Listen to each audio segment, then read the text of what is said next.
अपने क्षेत्र, जलवायु और मौसम के अनुसार वैरायटियों का चुनाव करना चाहिए। जो आपके क्षेत्र में सबसे अच्छा उत्पादन देने वाली वैरायटी हो उसका चुनाव करना चाहिए।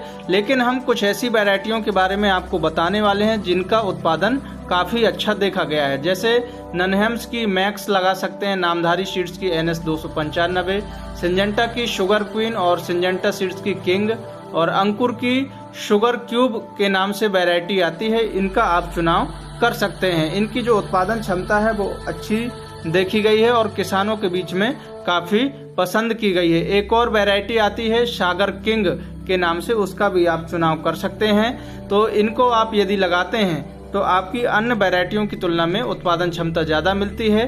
प्रति एकड़ बीज दर की बात करें तो तरबूज की खेती यदि आप हाइब्रिड बीज लगा रहे हैं तो 1 एकड़ में 150 से 200 ग्राम बीजों की आवश्यकता होती है। हम प्रति एकड़ बीजों की बात कर रहे हैं, ना कि प्रति हेक्टेयर किसान भाइयों। तो 150 से 200 ग्राम बीजों की आवश्यकता होती है। इतना बीज पर्याप्त होता है 1 एकड़ के लिए। ट्रांसप्लांट करने के लिए हमें कितने पौधों की आवश्यकता होगी? तो स्वस्थ एवं हेल्दी जो नर्सरी हमारी तैयार हुई है, 1 एकड़ में लगभग 4000 से लेकर 5000 पौधों की रिक्वायरमेंट पड़ती है। और हेल्दी नर्सरी कैसे हम तैयार कर सकते हैं, चलिए जानते हैं एक एक करके, स्टेप बाय स्टेप की हम कैसे तैयार करें। तो नर्सरी तैयार करने की वैसे तो कई विधियां हैं, लेकिन जो सबसे बेस्ट विधि है उसके बारे में बताने वाले हैं। प्लास्टिक प्रोट्रे में यदि आप नर्सरी तैयार करते हैं तो 25 से 27 दिन में आपकी हेल्दी और स्वस्थ नर्सरी तैयार हो जाती है किसान भाइयों। इसके लिए आपको क्या करना है कि सबसे पहले वर्मी कंपोस्ट और कोकोपीट नारियल की खाद आती है, इनको आपको ठीक तरीके से मिक्स करना है।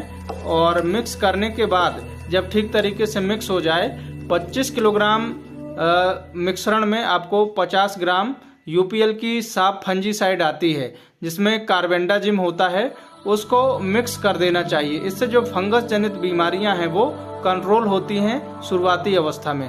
और ठीक से भरने के बाद फिर आप एक एक बीजों की सिंगल दानों की बुआई कर दीजिए।